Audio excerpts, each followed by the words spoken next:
Coming up on this episode of the Roundtable. What it didn't do was it didn't present a fundamentally compelling rival worldview for Westerners. You know, there's a jihadi Jane here or there, but they're basically just mentally disturbed freaks, which is a theme we'll return to later in this podcast, I'm sure. Spencer, have you decolonized your bookshelf? Ryan, you can get the hell away from my bookshelf. If I wasn't already going to buy a gun before all of this began, I would just stand in front of my Gibbon and my Conrad and my Keats with my Glock. So I'm ready. Right? Power corrupts absolutely. Television deranges. And absolute television deranges absolutely. And it was all written down for us by people who were there and saw it.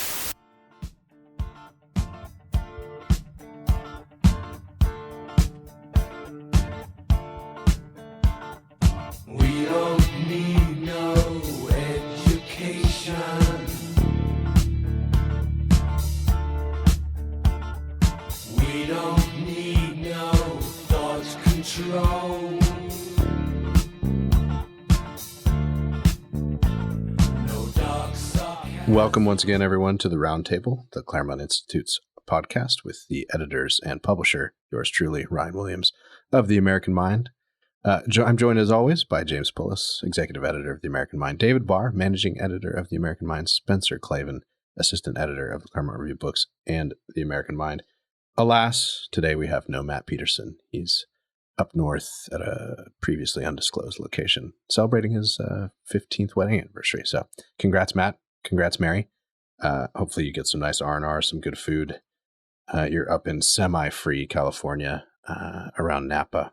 Can't be said for Alameda County, where my in-laws live, where the order as of June 8th was all masks outside all the time, regardless of what you're doing. Wow. I promise we will do no more COVID, I don't think. What I really want to talk about is, well, we will talk about it, but I should really just tell everyone with a great sense of reverence, excitement, and anticipation for the future. But welcome to your cultural revolution. It's here upon us. It's really remarkable. We should also say that we're very happy to have James back in studio. We're open here at the Claremont Institute as of last week, so it's good to be back in full hi-fi. Although Barr is still locked down in Maryland. Just trying to do my part for the cultural revolution. Yeah. So I just want to run through a few of these. Mayor de Blasio, of course, has announced he wants to, I don't know if this is a done deal, but they're going to rename a street in every borough of New York, Black Lives Matter, following the mayor of Washington, D.C., in her troll of Trump right near the White House. Christopher Columbus's statue in Massachusetts torn down and thrown in a lake. Gone with the Wind has been canceled from HBO. The Merriam-Webster dictionary, at the request of some random woman of color, is going to change its definition of racism. She complained that its textbook definition, which we have here, it's worth reading. A belief that race is the primary determinant of human traits and capacities, and that racial differences produce an inherent superiority of a particular race. Seems reasonable to all of us. Racial prejudice or discrimination. Yep, that's what it is.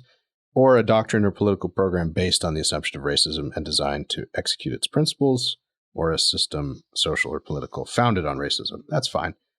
She complained that this was not inclusive enough, that it should include what's on the lips of many cowardly Republican lawmakers at the moment, and many opportunistic, although some sincere, I'm sure, Democratic lawmakers and many activists, which is systemic racism, which I think we brought up last week. Drew Brees almost canceled from his high-paying and much rewarded and awarded position as quarterback of the New Orleans Saints.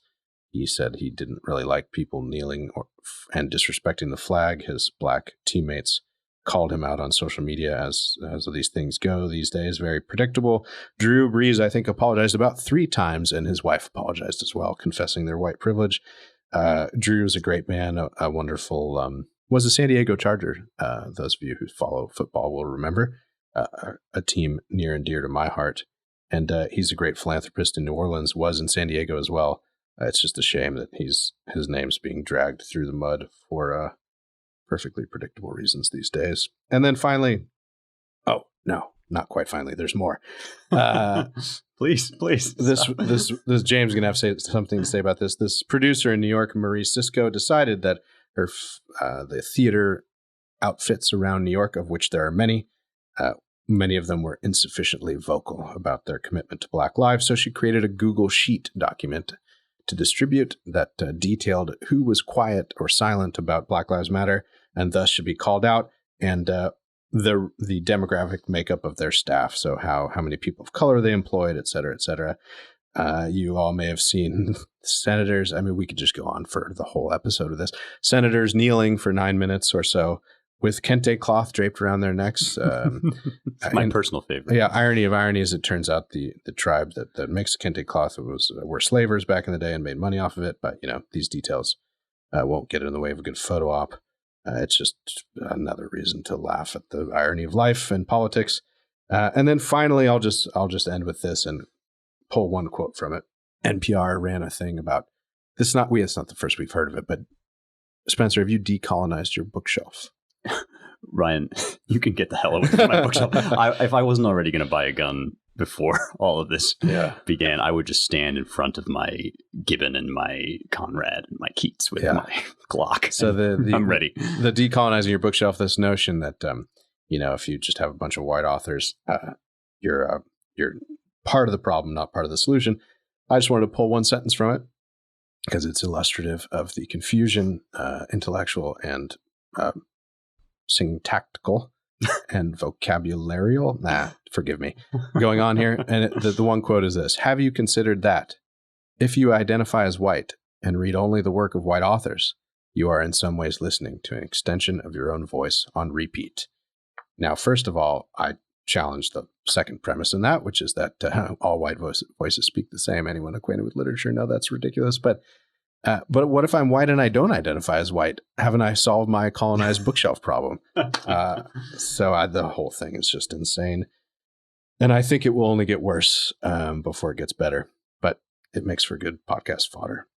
I have found myself needing to make this disclaimer so many times in the past several weeks, but I know that this is not the most important issue on the table, but the grammar and punctuation in these things is off the chain. I mean, maybe it is related to the just incoherence of thought, but a good Southern phrase, off the chain. It is. It's like I tweeted, apostrophe lives matter, man. Like, think about my feelings before you subject me to these kinds of comma splices. Well, James, you're going to rant, I'm sure, about this lady with her spreadsheet. How did you know? Theater. Well, I can't, just a certain intuition. Little bird told me. I do want to say that you have been proven right in my estimation in the past 2 weeks about one important thing, which is like just one. Well, innumerable things throughout the history of my knowing you, but in particular in this moment, about the fact that just people do not know what time it is. Right? Like, this is something that I have perhaps I sort of thought people would come around it, and I want to sort of preface this by saying that we are all, I think, extremely lucky to have what a friend of mine recently called pre-canceled jobs. We're already in jobs that have been canceled, so we don't actually have to have the kind of fear that a lot of people do. But like people, the key, kids, is to become a social pariah right out of college, and then you can ride that wave to riches and stability. Exactly.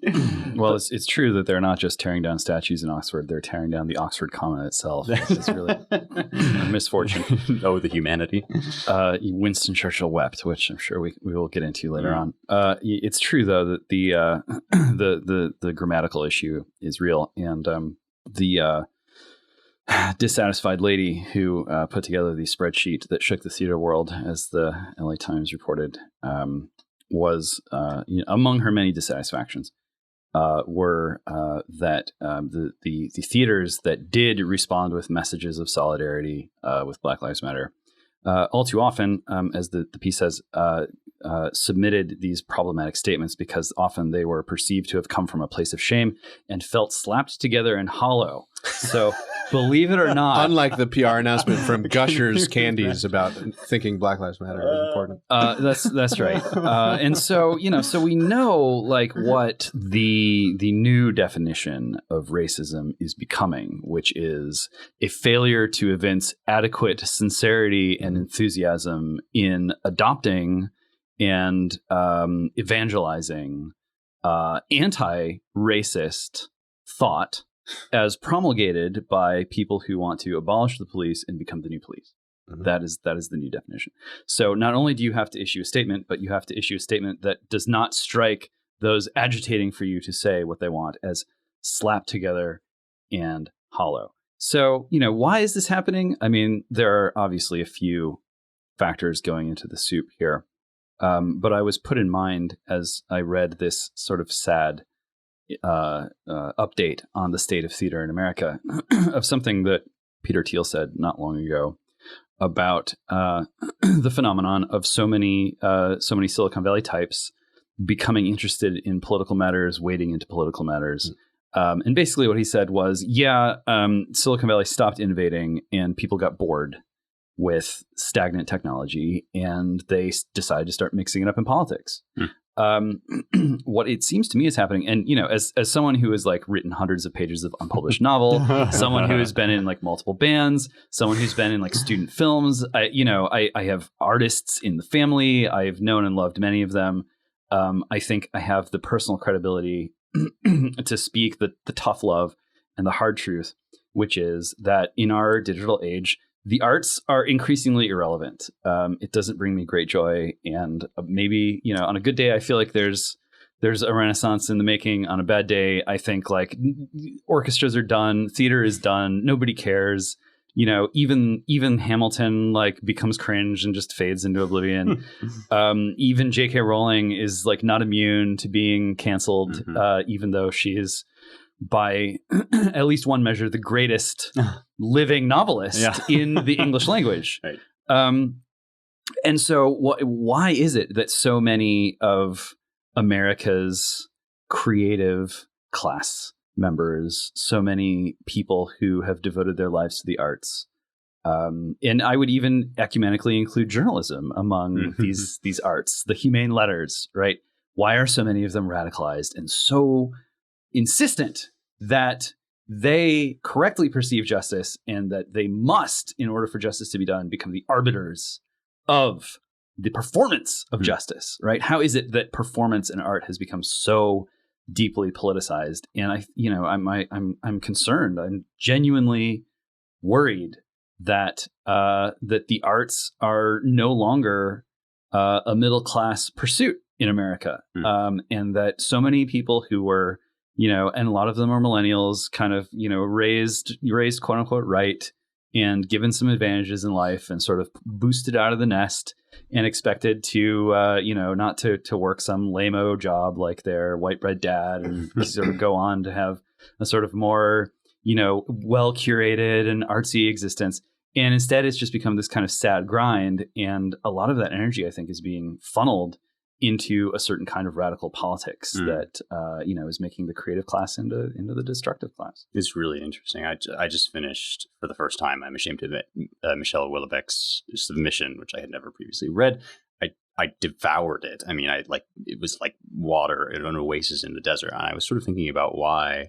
And it did occur to me, at first I was thinking, wow, this is just the best novel I've read in forever. And then I was thinking, actually, it's a good novel. It's very good. It's not transcendently good in the way that I feel like it is. Like Barack Obama, it's a solid B+. It's oak. And like what I realized is, but it's a novel, and there are no novelists. This is a novelist was what I was actually experiencing, that I had actually not in recent memory encountered a living person who was looking at the world, observing it as it was, and describing it without piety, pretension, or fear. And that is astounding. And it speaks to what you're saying, James. I mean, I definitely think that, this kind of Brechtian art of the revolution is in some ways perhaps a remedy for that, a way out of that drudgery of just having to churn out these endlessly iterative and sort of reductive bits of nonsense. I also think, though, that what you point out about, insufficient enthusiasm. Somebody pointed out on Twitter the scene in Solzhenitsyn in the Gulag Archipelago. He says that there was a forced ovation for Stalin, and the first guy to sit down got arrested, and the guard said, "Never be the last one. Never be the first one to start clapping." I mean, that ethos is certainly alive and well here. Also. As a younger American. As a young heretic, if you will. Oh dear. I'm going to share with you what really freaks me out, Spencer, which is I don't know if there are enough Gen Xers in America to right the ship without carry us through some serious without a bumpy civil road. There's a generation of people that's smaller than the millennial generation by a significant amount, smaller than the boomers by a significant amount. This isn't just sort of Gen X chauvinism. I'm on the bubble. Like I'm not the Gen X spokesman. And of course, no Gen Xer would say that they are the Gen X spokesman because it's very. You're solidly Gen X by like a year, James. I'm on the bubble. Are you? Yeah. Nevertheless, I'm just establishing your cred. I appreciate.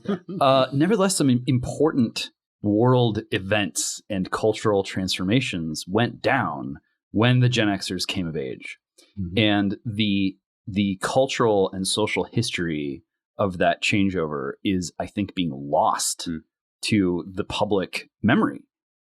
Certainly, millennials seem to have no real comprehension of what it was that happened between 1992 and 2002 that transformed America so dramatically.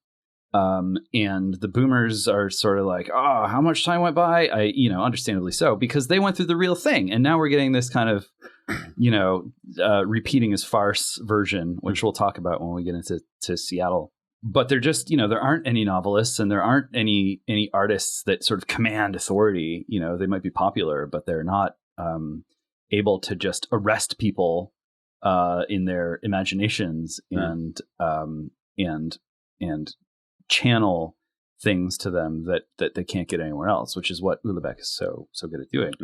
And in the absence of that, the 90s becomes this kind of like gauzy shrug time, and I think it's going to cause a level of insanity that is in excess of what there would otherwise be, and which is just going to make our understanding of where we are and why we're here that much more difficult to get a grip on.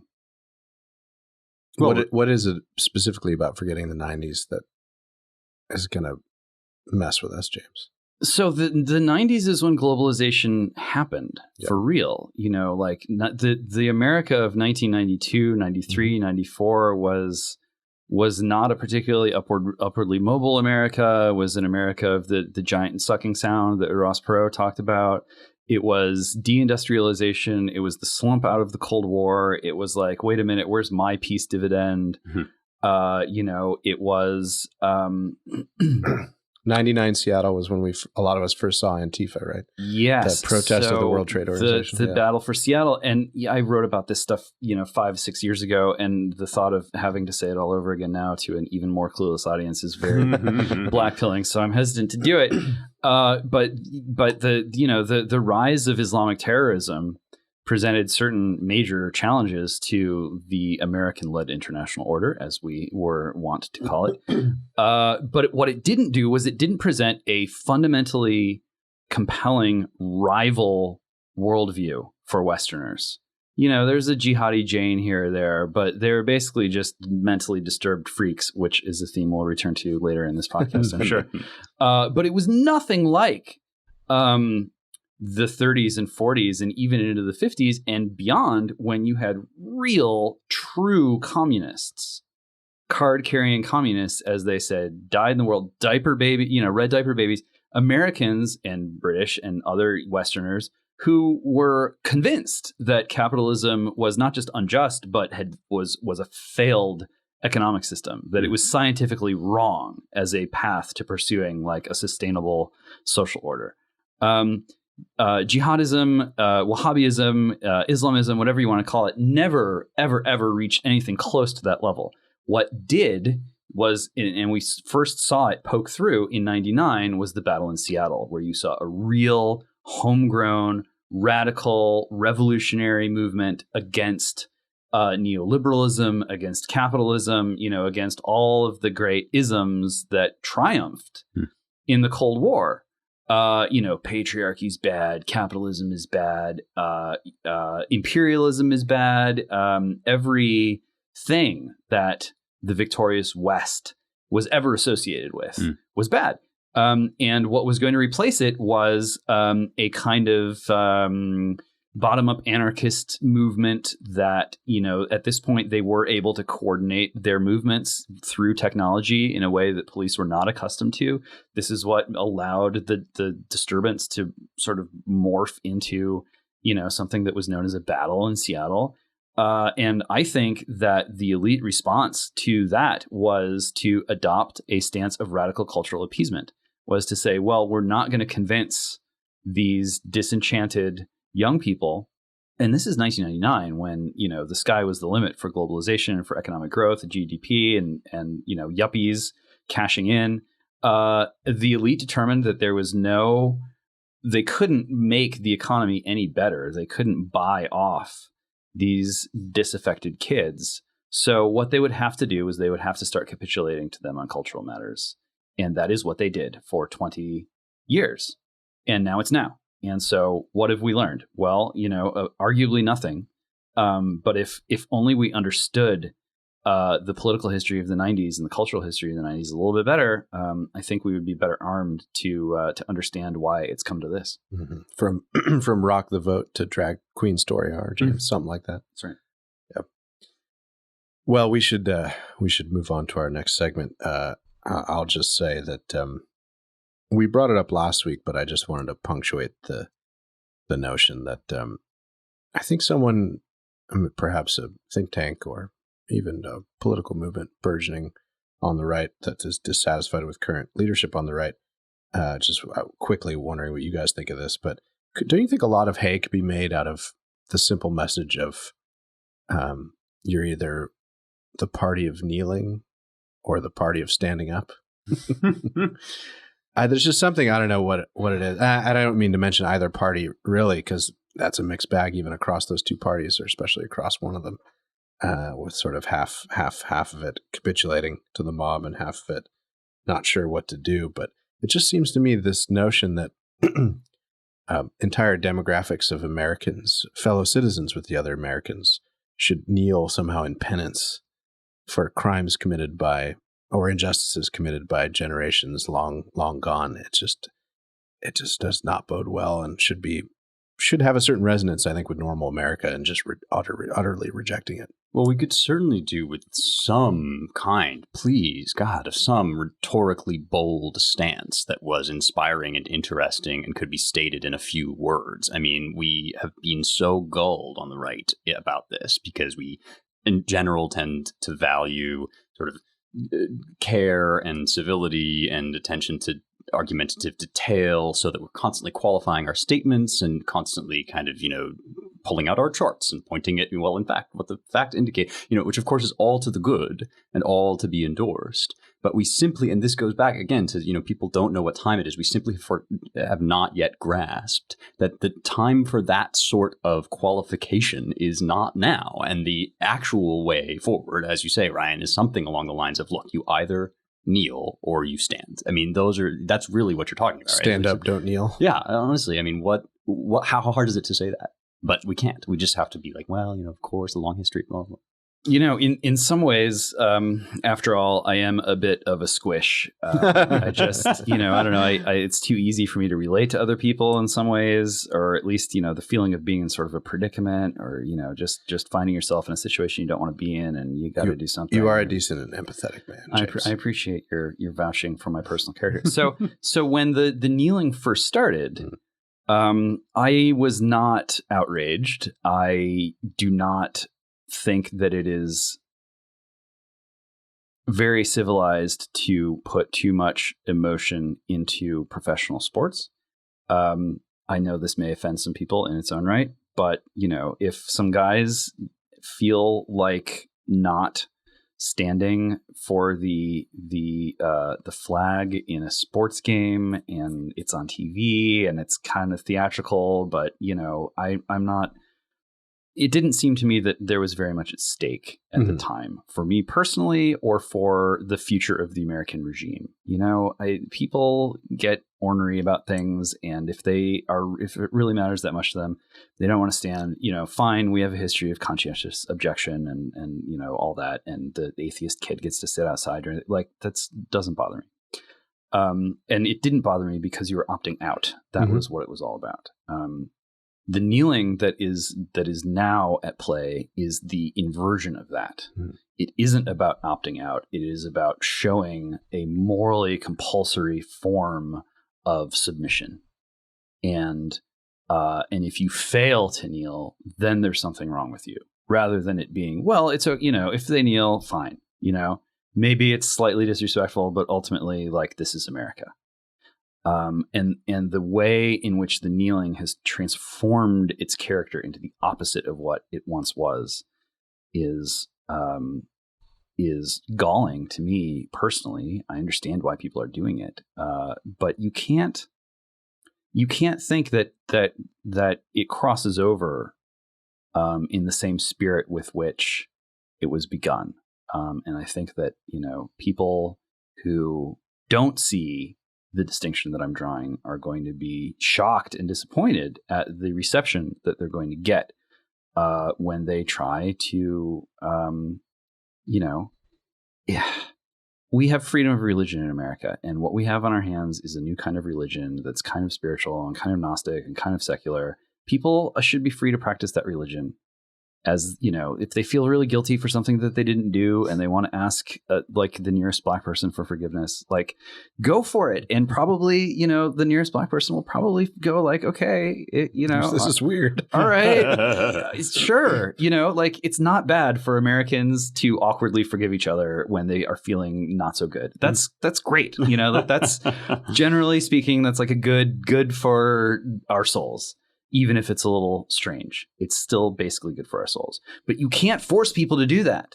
You cannot go into the public square, seize public institutions, and compel people to abase themselves before their fellow citizens and beg for forgiveness.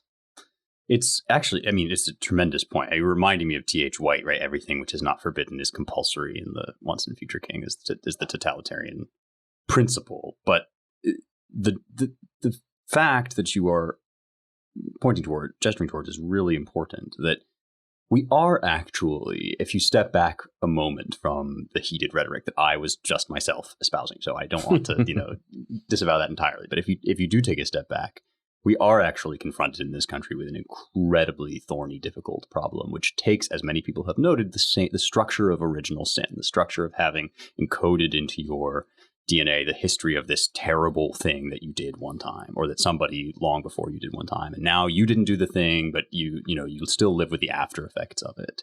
And there is a form of asking for and receiving forgiveness which can help to heal that kind of thing. But the fundamental character of that is that the asking and the giving are both freely done and freely undertaken. And yeah, of course you can't force that sort of thing. It crumbles in your hand the minute you try to do so. And, I just want to say a word about Tucker Carlson's intervention into this debate. It's been popping up here and there on social media, and I think it's worth a second or two. Some of the more trad Christian folk on my Twitter feed made some jokes about a certain segment of Tucker's recently, where he basically said, no child is born evil, and sin is not inherited. Right. And they're like, the great Augustinian debate is now going to roil. And, I without just sort of turning into theology hour here, I think that he's quite right. And that, the doctrine of original sin is not that we are born evil, right? It's that we're born errant and that we miss the mark, and that no matter how hard we try to hit that bullseye on the target, our arrows go astray over and over again. Perhaps even the harder we try to hit the target, the arrows go astray. And yes, the biblical wisdom is that the sins of the father are visited, perhaps not just on the son, but down 7 generations or so. Nevertheless, that is not the same as a doctrine that sin is biologically inherited, or even sort of racially inherited. These are just different doctrines. And so, as much as I do ultimately believe that America is a place where people are free to practice their religion, no matter how crackpot and delusional it may strike us as being. and the constitutional law, I think, is mostly there with us on that fact. You might not be able to just say that my religion is the religion of gobbling LSD and running around naked in public, but you can come pretty close. And, and that hasn't been a problem in America, and it's becoming a problem now because of the way the woke religionists are advancing a moral code that just is at odds with our regime in a way that is new and that is not well understood, and that people didn't really think that it would come to this, and yet here we are. Yeah, and it's a religion that really denies the freedom of conscience in a way, or at least gets very close to it in the sense that, like we've talked about, you must be compelled to say certain things and can't certain things in the public square if you're to be employed or have access to public office, et cetera, et cetera. And convincingly, please. Yeah, once more with that's feeling. right. Well, a crucial corollary of the doctrine of original sin is that if indeed we are each of us born into a network of brokenness that pervades the entire fabric of the universe, then I am certainly not in a position to speak to your original sin, James, or yours, Ryan, right? That the whole point is that we're all sort of within this thing and incapable of looking outside at one another. Do you mean to say you do not have godlike powers of judgment over me? It's something about like Planck's and Mote's. I can't remember it now, but it was important back in the day. Well, poor Jake, we've gone well over our first segment. So let's move on to mentally ill Seattle.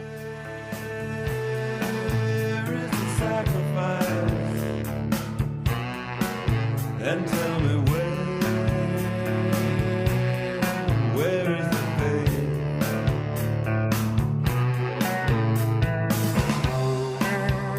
Someday there'll be a cure for pain. Well, we I don't know how many of you have paid attention to this. It will crop up, I'm sure, but always weird Pacific Northwest. I should qualify that by saying always weird Pacific Ocean adjacent Pacific Northwest, especially in its large cities. Eastern Oregon is beautiful. Eastern Washington, very sane. We love all of you. We're talking about Seattle. Seattle, which has many dysfunctions that have been growing over the last decade at least. Huge homeless population, plenty of troubles. Kind of woke government run amok.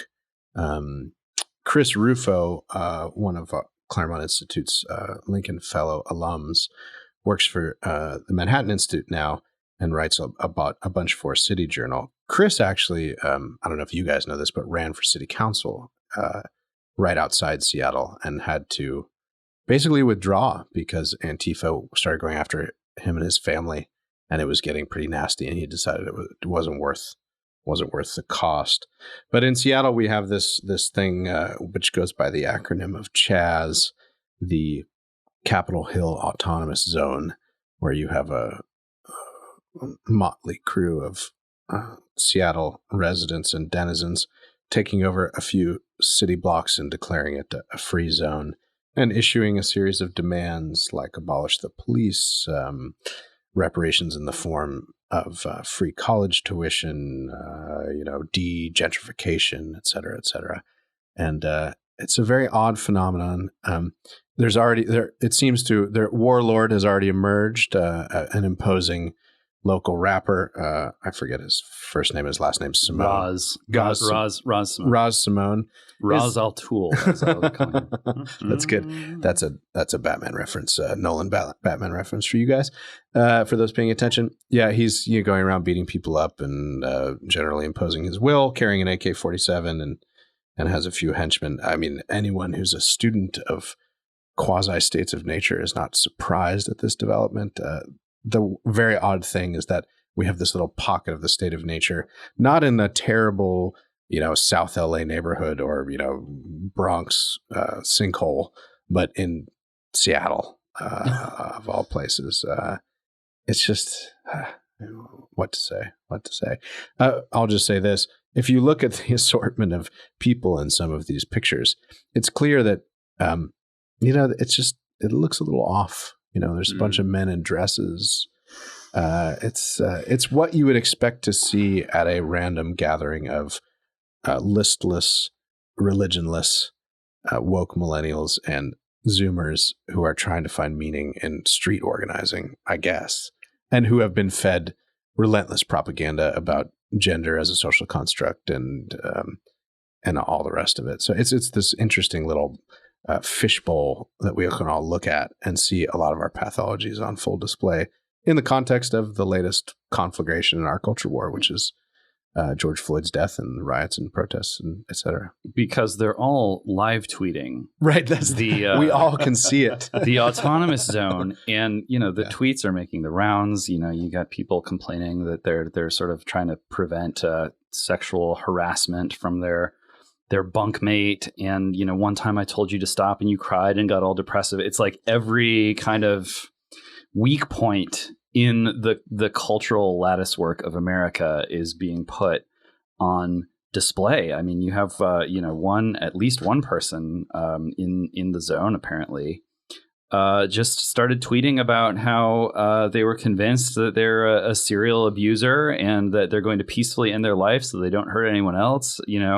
It's quite dark. And on the internet, where everything is subject to mockery, it is diabolically easy to just kind of laugh this off as, oh, you poor, pathetic, downwardly mobile failures of human beings. But it's important that we not do that. And Michael Tracy, who's developed a reputation for himself online as kind of a, like dirtbag left adjacent sort of independent Bernie bro reporter guy saying the things out loud that are not supposed to be said. And one of them is this. He tweeted this earlier today, which is having mental illness, in scare quotes, has clearly become some kind of in-group cultural signifier for teens and 20s, many of whom grew up on social media and are extremely passionate about political causes relating to personal identity. Weird stuff. By the way, I have genuine compassion for people suffering from mental illness, which is why it's so weird to me that it's become this sort of vaguely politicized status symbol. So you can imagine the kind of response that he received to this on Twitter from blue checks with prestigious, for whatever that's worth today, journalism jobs. The vitriol. Like Spencer's favorite public intellectual, Jeet Heer, among others. He was the first. He was the first response. That's right.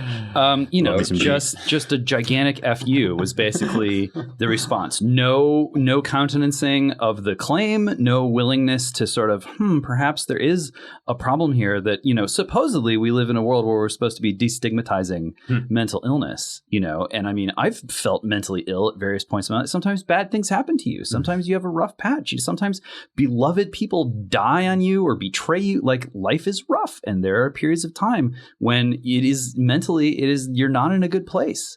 It used to be sort of recognized that human beings would have ups and downs, and that sometimes people would be beside themselves with some kind of negative feeling or emotion or spiritual brokenness or whatever, and there was an agreement that was bad. And that is when you come to someone's aid. And we now seem to be in a mode where it has become politically incorrect to question the political judgments of people who are clearly mentally struggling with serious challenges in their lives. The point isn't to like, oh, well, if you aren't living a perfect life and you're not smiling all the time, then you lose your rights as a citizen. Of course, that's not the case. But by the same token, there is an elephant in the room. And the elephant in the room is that at this point, mental illness is becoming adaptive and normative online, and it's bleeding over into real life. And we're not allowed to talk about it. And we're not allowed to question what kind of political movement we end up with if it is fueled by that kind of profound systemic is another word I could use. Malaise, mental derangement. It's real. It's happening. We saw this movie to a degree before in the 60s and 70s where it was groovy to be insane. And no good can come of it, even if people want to sort of laugh at the spectacle that these people are making in their 6-block autonomous zone. Well, at least, I mean, you bring up 60s and 70s, of course. At least we haven't yet had our Manson murders, but some of us might be prone to worry that some opportunist who's a little more ambitious in the millenarian sense than then this Simone thug might take advantage of these people. Yeah, we don't have, and I'll finish the rant after this. We don't have our Charles Manson yet, but we're getting close to having our Manson Girls. Well, I mean, it's not too much to say. There's so much talk about appropriation and black bodies and everything, and I get where that's coming from. But it seems to me that we're in a position where, black men's bodies are being appropriated by mentally unwell white women who want to use black men as a screen on which they can project what are becoming hysterical fantasies. Like, we have to acknowledge that this is pushing past any kind of civil reason, rational discourse, the kind of stuff that every democratic theorist and good liberal has been telling us for decades and decades. Magisterial books, John Rawls, Jürgen Habermas, big heavyweights of institutional liberalism. All that's getting blown away by a rising generation that is just profoundly unhappy and doesn't know how to put the pieces together. Well, rant. The 60s are an interesting comparison point because not having myself personally lived through them, it does seem to me that the kind of crazy it was cool to be back then was sort of unhinged, a loose cannon. You might do anything at any moment, and which is not at all the sort of dysfunction that we're currently celebrating. I mean, you can walk anywhere in downtown Los Angeles now and see a little billboard with a very beautiful young woman weeping in her bed, unable to get out of bed or go outside, looking at her text messages. In the background, it says things like, "Your feelings are your superpower," in English and Spanish. This is the kind of thing that we're talking about, is the valorization of misery, despair, turning inward, and eventually, James, as you point out, when that is driven to its grisly conclusion, suicide. That's kind of what we're talking about here, is like self-abnegation as an ethos and as a thing that we aspire toward. And you're absolutely right. It's perfectly easy to say, "Oh, yes, those strong, proud trans women," and then kind of laugh and shrug it off. But of course, these are people who have been sold a deeply destructive and self-destructive philosophy that is killing as the cancer to the rose. It looks like. Ryan, you want to say something? Oh, yeah, I was just going to repeat. Spencer and I were on I2 briefly. I had to do something else, but on an editorial call with the Claremont Review Books crew earlier today, and the opening palaver took up the question of the 60s, and one of our editors said, "Oh, no, it's much worse than the 60s now. I'd love to have the 60s back." And he meant it in two senses at least, which was the underlying population and its sense of civic education and patriotism, even with all the problems of race relations and inner city crime and everything, was just much more robust and well-grounded and learned. So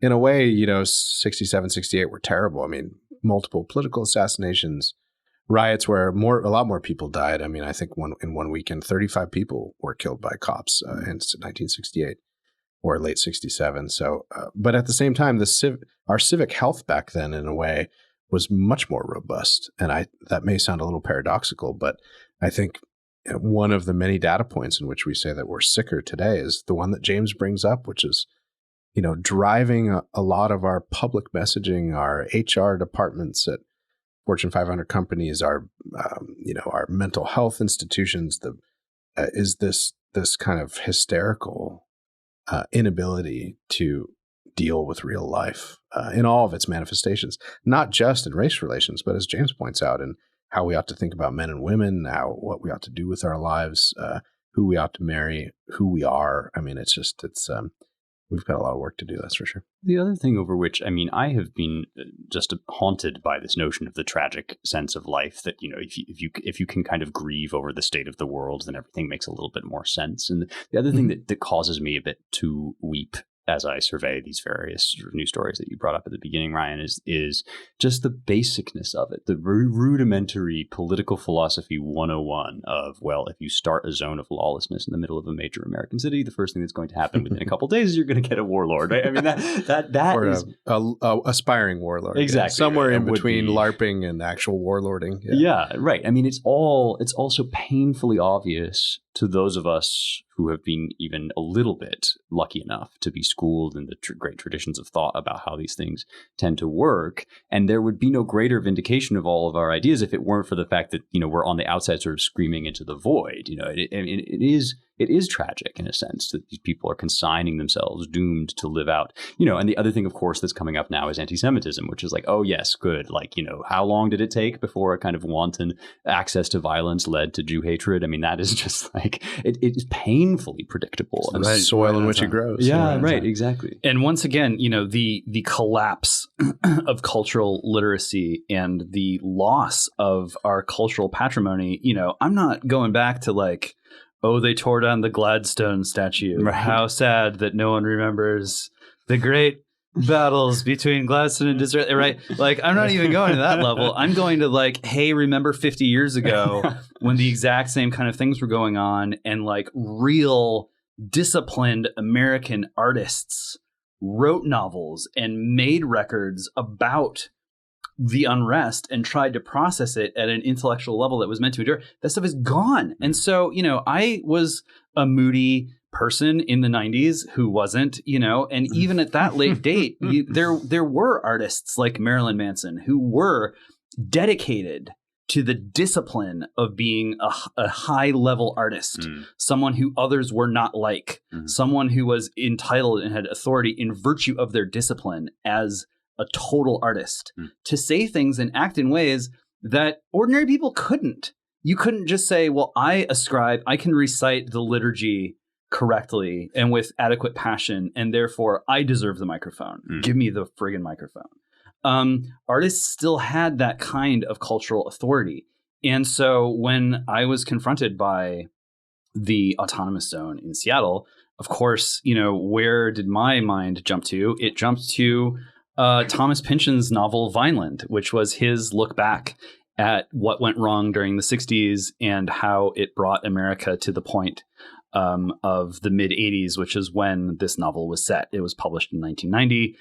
Pynchon, a longtime Angelino, named Vineland after Vineland County, which is where the refugees from the meltdown of LA in the 60s and 70s ran to. So it's this kind of like jaundiced look back at what went wrong in Southern California and the rest of America in the 60s. And I'm just going to read the most important sort of chunk of the plot here from the Wikipedia page in the interest of parsimony. Thank you, James. In the 60s, during the height of the hippie era, the fictive College of the Surf, located in equally fictive Trocero County, said to be located between Orange County and San Diego County, seceded from the United States and became its own nation of hippies and dope smokers, called the People's Republic of Rock and Roll. Wow. Brock Vond, a federal prosecutor, intends to bring down the People's Republic of Rock and Roll and finds a willing accomplice. She is a member of 24 FPS, a militant film collective that seeks to document the quote-unquote fascists' transgressions against freedom and hippie ideals. She is, of course, for the sake of the plot, uncontrollably attracted to Brock and the sex he provides, and ends up working as a double agent to bring about the killing of the de facto leader of the People's Republic of Rock and Roll, Weed Atman, a mathematics professor who accidentally became the subject of a cult of personality. Like, it's all there. It's all there. Revolutionaries with mixed up sort of sexual feelings that they can't quite figure out how to evaluate, obsessed with filming things and capturing fascism in the act, and become consumed with the idea of breaking away from America and creating like the ultimate campus city state. And of course, it all goes horribly wrong because at the end of the day, what they're obsessed with is power. And when you give in to power, you are corrupted, right? Power corrupts absolutely. Television deranges, and absolute television deranges absolutely. And it was all written down for us by people who were there and saw it on a raw and primal level that was unlike anything America had experienced before. And now we're seeing it again.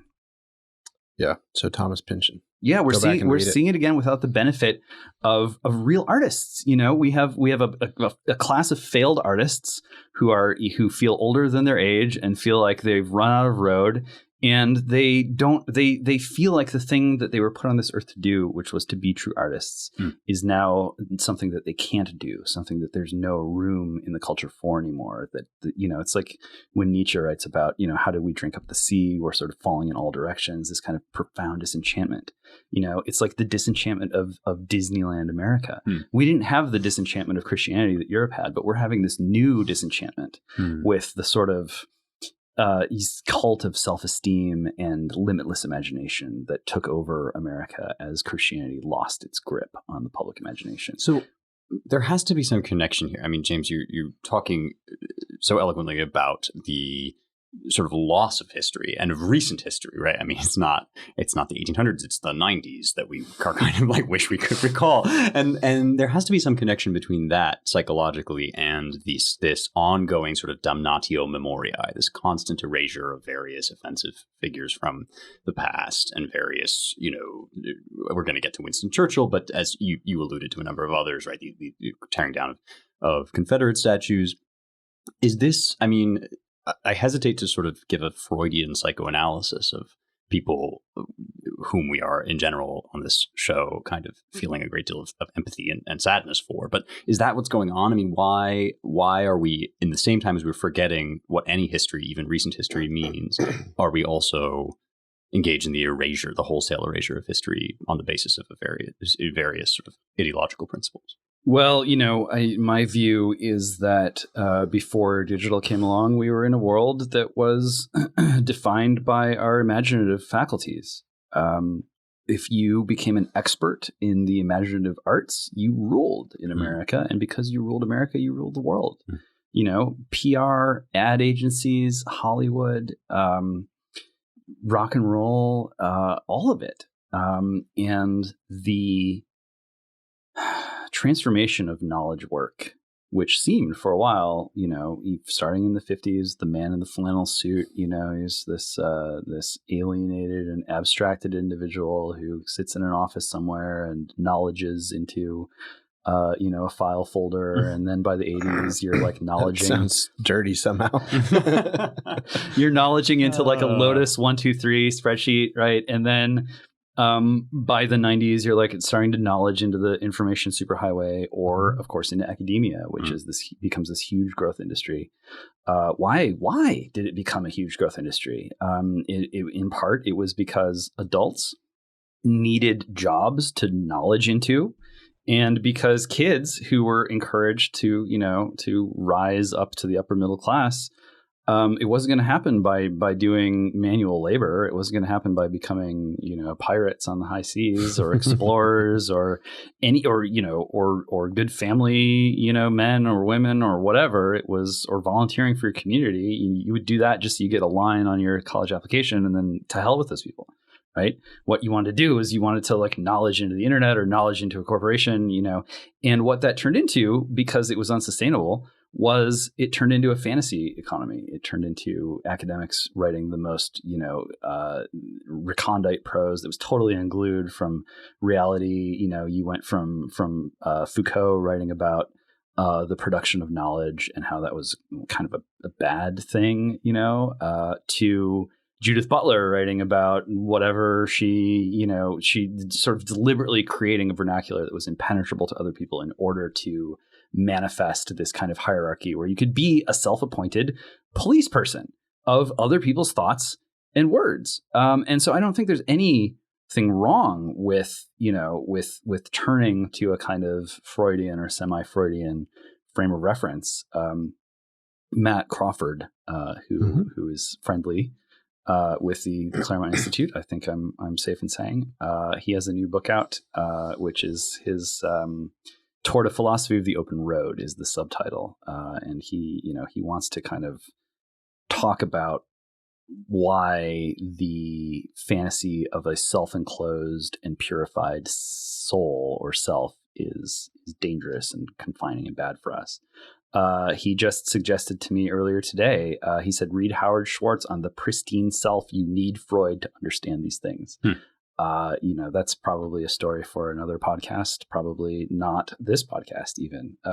But it's in there. And Freud, for all of his faults, I think ultimately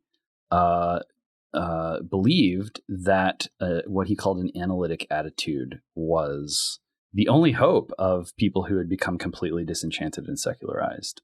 You had to relearn a discipline of saying no to your various urges, which are all sort of screaming at you in this cacophony of want and sadness and bitterness and feelings of betrayal.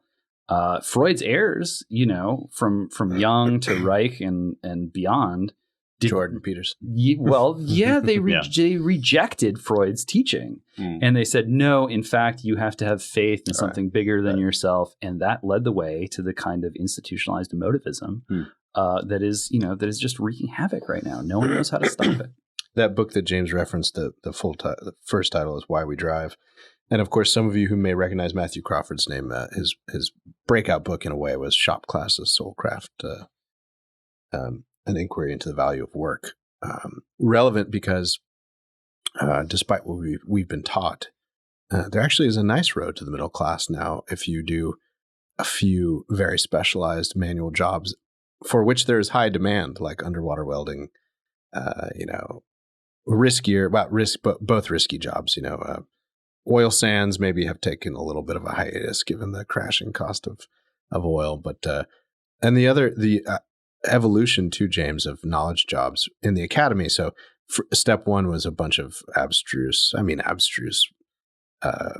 thinly consumed articles have always been a staple of the academy in the 20th century, but they did take on an aggressive quality in the last 20 years. And then, in the supply creates its own demand market in a way, interacting with our political pathologies and the administrative state, this exploding administrative class at colleges where, you're an assistant dean for diversity. And you're pulling down a tidy $180,000 a year. If you're an actual dean of diversity and inclusion, it's more like at a prestigious school, more like 225 to 320. So it's who authored Bullshit Jobs? Who's that? Well, I'm thinking if anybody wants to see somebody. Anyway, look up that book. Is all I'm going to say. Sorry, Bullshit Jobs. Yeah. Yeah, no, it's a bit of an inquiry, a short one, I think, into a part of the phenomenon James is talking about, which is the growth of the knowledge economy and the spin-offs of it, many of which are kind of worthless. That is David Graeber. Thank you. 2018. Thank you, James. Well, Bullshit Jobs avant la lettre is Nietzsche Wir Philologen, in which he describes the fact that most people who study classics are worthless and shouldn't be in it and just don't have any original idea. Like the notion that an entire class of people each year would have original ideas about the classics, and one person per generation, probably. Right. Yeah. Well, this is like the socioeconomic dilemma, right? Because at a certain point, what we were encouraged to think was, no, this is good. We are emancipating people, including children, from these horrible manual labor jobs. In the progressive era, a lot of that sentiment was, we're destroying our young women. We're sending them into these crappy textile factories. They're going to be spinsters. We're just going to grind them down.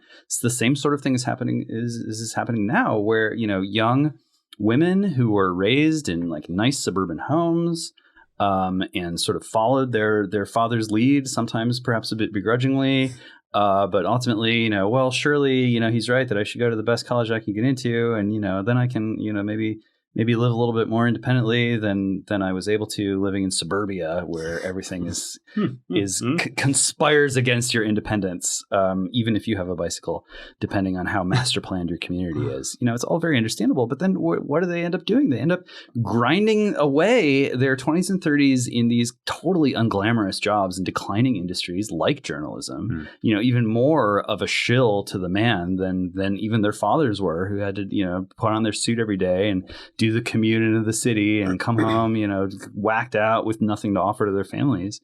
It's been painful to see that happen, but the pitch that so many Americans were sold on, that it was going to be progress to move away from yeoman-like work, from working the land, from working with your hands. You would go into the rarefied era of knowledge work, and this would be, we would solve the dilemma of economic life and emancipate ourselves from the drudgery of the past, and it just hasn't materialized. This is kind of Aristotle's fault. I mean, I don't want it's the tripods of Hephaestus. Yeah, no, I'm a big Aristotle stan, obviously, but I don't know, in metaphysics, and when he sort of outlines the theory of kinds of knowledge and argues that the best and purest and most noble kind of knowledge is the kind that you do when you have leisure, when you are free, because you don't have to work the land anymore. And those are the liberal arts. I mean, I wonder if that is an incomplete picture, which leads us to sort of value these kinds of bullshit jobs over His other. point was you didn't get paid to do that. You did Well, it. right, but that's the thing, right? Like wage slavery, is kind of behind that. And I'm a big fan of that theory of the liberal arts. I just don't know if it. Aristotle, not a fan of the Protestant work ethic. Right. Everyone can't be noble by the lights of philosophy. This is the hook that catches us again and again, because by the lights of what can everyone be noble? Christianity. Right. And we're still waiting for some other viable, concept complex that can cash out practically in life as everyone can be noble if only they, if only they focus on that enterprise together. Well, Philodemus, the obscure Epicurean. Okay, this will be the last of this segment. Oh no! Shut it down. Once we've reached the Villa of Herculaneum. There's nothing against Philodemus. His name is literally the obscure. To go back to the Villa of the Papyri, we have to start with Vesuvius. Now, Philodemus says, Plato was great. It was just the fact that writing came along and all these vulgar idiots got a hold of his ideas, and therefore, they cheapened and distorted them. So maybe it's not Aristotle's fault so much as the people who kind of misunderstood Aristotle. Tocqueville complained about this. He said, we had all the greatest philosophers who are doubtless very great and very wise and very intelligent. They've put 2,000 years of work, not 2,000, but maybe 1,700 years of work into the ultimate questions. And they still all disagree, and like that may be very interesting and worth continuing to devote people's life force to. But it kind of leaves the average person going, and then they're just kind of the slave of public opinion. And we see where that's leading us today. I think Tertullian had the same complaint, actually. So, it's officially gotten the dorkiest of all of our podcasts. So nerdy. But we did start with our core audience will be happy. I think if only we had periphery might be like, what the hell is this? A good Peterson rant to break it up. Yeah, Matt's not here to bring us back down to earth and the concrete. Oh, dear. Good.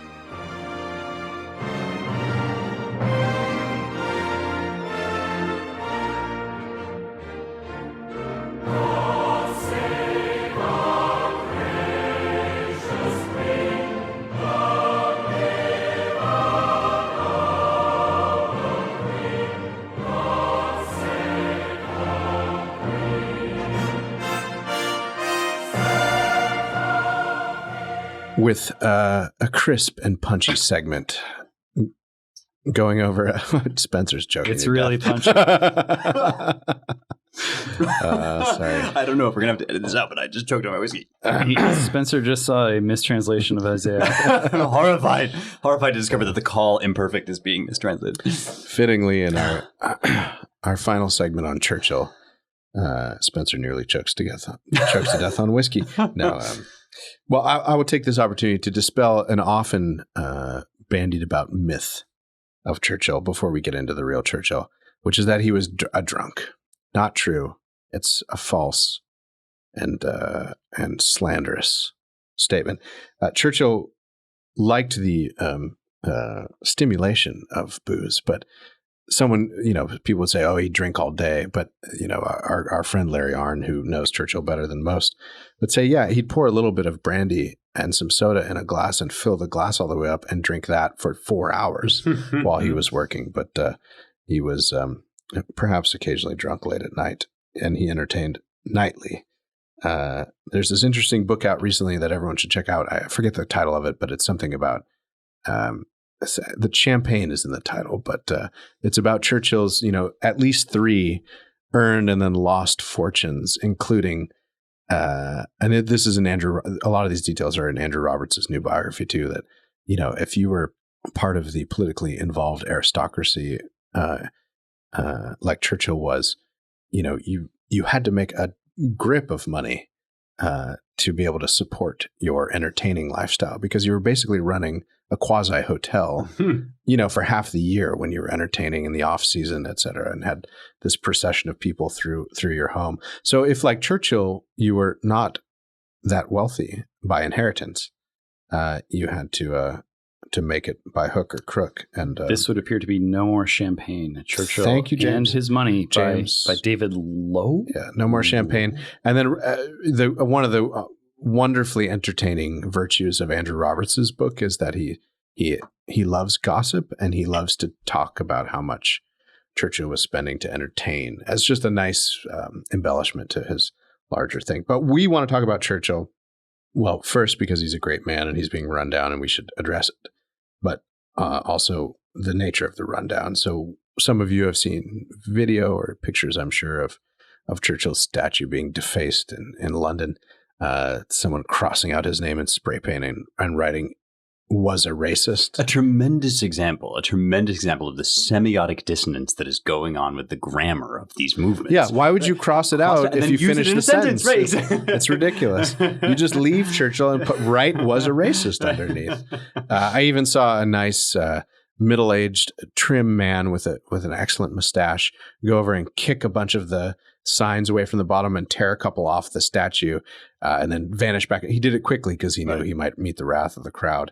Unfortunately, a bunch of bobbies followed him. I hope that they were doing that to make sure he didn't get beaten up, to slap him. But on I the back. worry Yeah. that I worry that they were going to accost him for interfering with a peaceful protest, which wanted to bring low one of the great men of the last 2 centuries, and probably the greatest of the 20th century. It's just it inspires righteous indignation at the least, and a bit of murderous rage that none of us will act on at the most. Disclaimer. There was I suppose it's still in circulation, is a shot of the black-pilling trad British commentator Peter Hitchens at the recent unrest in London, grimly smiling and standing quite erect as the mob sort of prostrated itself. Everyone was kneeling, but Yes, but Hitch, but Peter Hitchens, the living Hitch, and one can only imagine what Christopher Hitchens would have to say, drunk or sober. Yeah. He was no Churchill fan. He was no say. Churchill fan, but he, as well as anyone, knew that there was a time, a very important time in world history, when among people who were anti-fascist, Winston Churchill was the only head of state with an army to speak of that stood against the combined might of international fascism. The only one. Yeah, no, I mean, Christopher Hitchens and Tom Wolfe are perhaps the two figures whose loss I feel most keenly in this moment, with the potential exception of Andrew Breitbart, whose vision was kind of lost for the vision of communication was kind of, I mean, look, I mean, it feels sort of smooth brain and basic to just point out like that glossary. Oh, sorry. Smooth brain is when the creases in your brain when you're so stupid that the creases in your brain have just smoothed out into one big round NPC, no player character. So we did define no player character in our previous episode. You have to go way back. Yeah. You have to dig into the annals, but that's part of the point of this podcast, is to create a sort of rewards database. Repeat listening, as they said, of difficult records. Back when records were released by bands. Indeed. Well, anyway, it feels very, because the contrast to smooth brain is galaxy brain, just to go really deep dive into the glossary here, right? The galaxy brain is when you just know everything. Smooth brain, basic level take, is kind of of course, Churchill, whatever his many flaws and peccadillos, is responsible for the freedom of more individuals currently alive on Earth than perhaps any other single man, with a few potential exceptions, and we talked earlier about this sort of damnatio memoriae, this desperation to clear away from your sight the complexities of history, because they do conflict with the philosophy that is animating the present movement, right? We can't handle the fact that Churchill believed and thought things and said things in his cups that we would now consider sort of impolite. That's beyond our capacity to deal with, even despite the fact that he was a titan among men, and that we, should respect him, and in fact should tremble in our boots at the mere thought of him if we have any righteous idea about the world. Yeah, and people, in our age, we brought up Decolonizing one's bookshelf earlier. Churchill, of course, was a great defender of the British Empire, and was an intelligent defender of it, and he defended it in the terms of constitutional monarchy and the spreading of Western civilization. Two defenses with which are indefensible in our current political and cultural regime. So at the very least, we ought to revisit Churchill rather than tear him down, to see if we might learn something about both both our past greatness and our current pathologies. And we can do that while acknowledging that nobody's perfect, Churchill included. I just want to bring up, we can get back to Churchill, but it just brings to mind a misguided recent piece by David Petraeus in which he wants to rename all rebel forts across the United States. This has been a movement that's been growing in momentum, which is to remove all monuments to the Confederacy. Look, as much as the next guy, I'm a Union man, and I don't want to glorify or romanticize the Confederacy, of course, but the erasure of that part of our history, especially given the history of a lot of it. Like, look, some of it came about at the turn of the 20th century to kind of re-glorify some old notion of racial superiority. Fair enough, that played a part of it. But a lot of it completely was in line with Lincoln's notion that we ought to be magnanimous in victory and allow the honored dead, who were fellow citizens after all, despite the conflagration, their place of pride and pride in their war heroes, despite their fighting for an ignoble cause. So the clearing away, we get back to our first segment, the culturally revolutionary aspects of all this, the it's bad in our history, thus we should get rid of it and forget it and expunge it and denounce it and really light it on fire and then move on. Is just mad. Yeah. It's hold on. Bar want to say something? Just really quick. I agree, Ryan. And I think that what people need to be clear on is that it doesn't stop. Right. So Confederate statues, fine, but then they'll come for the last founding father. Yeah, it just doesn't stop. Yeah. I mean, look at recent history. Look at, especially in higher education, which Spencer knows best of all, is you start to chip away at the Western canon. There's just nothing left. And I think that the rotunda, the Capitol, will be laid bare if these people are allowed their way. I don't know what totems of power they would replace old statues, George Washington's statue with, but that's the end game. So. This is a really important point. And it's important because of the why. Why do people do this, right? It's not just a slippery slope argument. It's not just you give sort of disgruntled people an inch and pretty soon they'll be tearing your house down. Right. And of course there's sort of a folksy wisdom to that, but the psychology of it is really important because it goes down to some primal fundamental things about what makes human beings the way we are and how politics needs to respond to that. And what I'm about to say, is coming from a variety of places. René Girard wrote about it. William Shakespeare wrote about it. Jaffa was a man who understood very well the intersection between a sort of Shakespearean anthropology and a Lincolnian politics. And core to Shakespeare's understanding, and this is, for me, comes through most clearly in Hamlet, although it's in other places too, is that people really get bent out of shape about the fact that they have parents. They really have this kind of constitutive grudge, a sort of offense to their pride that they were born to specific parents, human beings, no more or less human than they, who are flawed in some ways, being as how none of us are as gods. We are all in some ways flawed. None of us have been perfectly purified. None of us are completely pure, especially here on this earthly plane. And the idea that our lives are shaped definitively and formed in ways that we cannot break free of on account of our origins is something that outrages the human psyche. And the reason why there is scapegoating and the reason why there is a hunger to never stop with the tearing down of what came before is because of this unquenchable spirit of vengeance against those who came before. How could you bring me into this world? How could you raise me to be this way? How come you weren't perfect? How come I counted on you and you didn't come through for me? How come I looked up to you and I didn't understand the fullness of what it means to be human because I was a child and because you hid it from me? And why were you so weak that you had to hide it from me? That whole complex of deep, deep, deep bitterness and fury and pain that's intermingled with the love for the parent is something that is so unresolved right now. And all of the elements of high culture that are created over generations to give people ways of reconciling themselves to that tragic reality that we can never fully tease away our love from our disappointment and our high points from our pain. It runs through so much of life, and it can't but leach out into public life.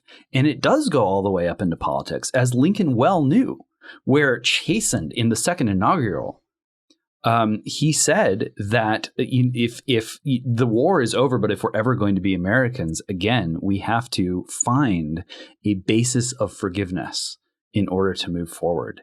And sometimes that forgiveness only comes through pain and only comes through misery. It's unfortunate, and I hope that we're not entering into another period like that right now.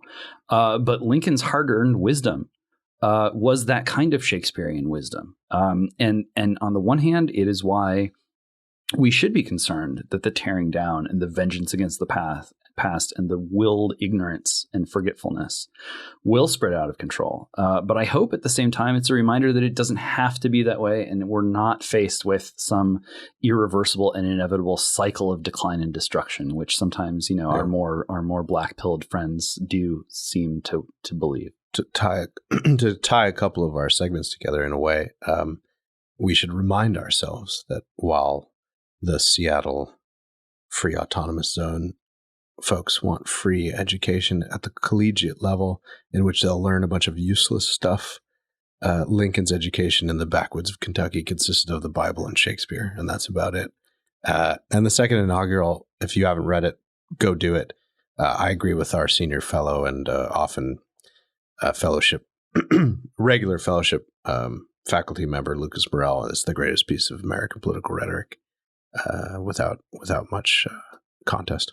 Oh, that this too sullied flesh would melt, thaw, and resolve itself into a dew. I mean, Hamlet comes right out and says it. Yeah, I was going to say, that's not the second That's inaugural. not the second inaugural. Sorry, no, I'm recalling what Hamlet was pointing out, or what James was pointing out about Hamlet, rather. I mean, it is, again, a tragedy that these are the only two options currently politically on the table. Either we valorize people or we tear them out of our lives like a cancer. We tear their statues down. We forget they ever existed, right? I mean, here is a complexity that I, jingoist though I am, can 100% get behind. That, here is a complexity that we owe our very idea of racial justice and injustice, our very notions that it should be good to treat people equally and not on the basis of race. We owe those ideas to human beings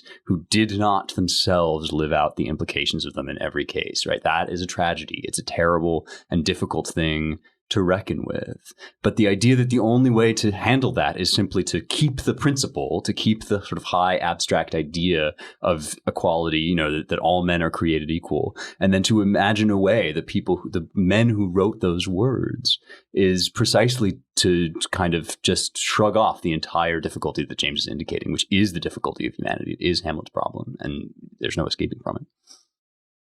Yeah, well said, Spencer. We should take this opportunity to plug your podcast, Young Heretics. Oh, sweet. Yeah, please do. If you're interested in culture, Western culture without the culture wars, as Spencer puts it, go find Young Heretics on Apple, iTunes, or wherever you get your podcasts. It's excellent.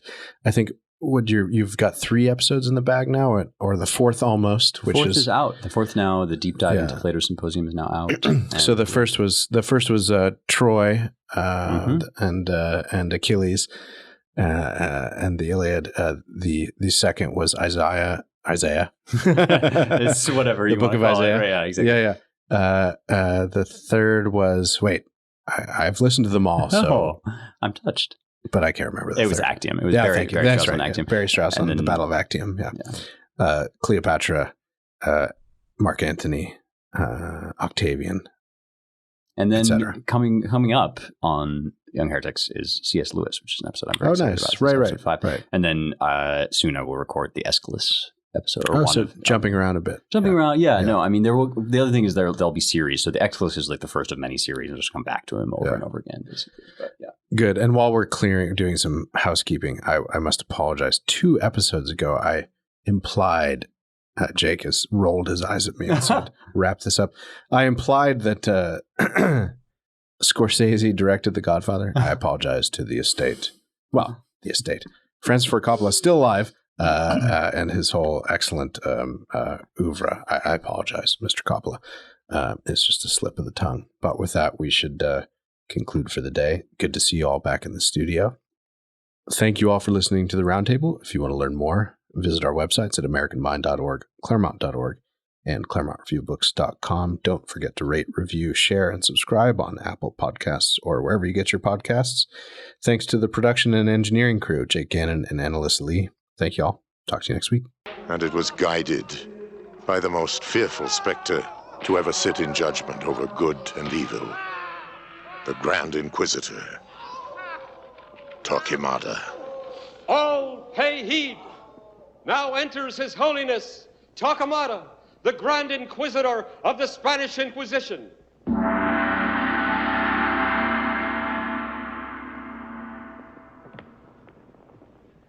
Have you considered that if you identify as white and read only the work of white authors, you are in some ways listening to an extension of your own voice on repeat? I knew that would cause you a mild stroke, Spencer. I wish death. I, a mentally unstable person who can't stop ranting on Twitter, accuse you of listening to your own voice on repeat. There's your outtake, James. Yeah. Jake. You guys maybe saw it, but I sent Jake. I said, we're getting back to our roots. Yeah. In-person studio. Going long. Jake says, I feel it right in the editing time.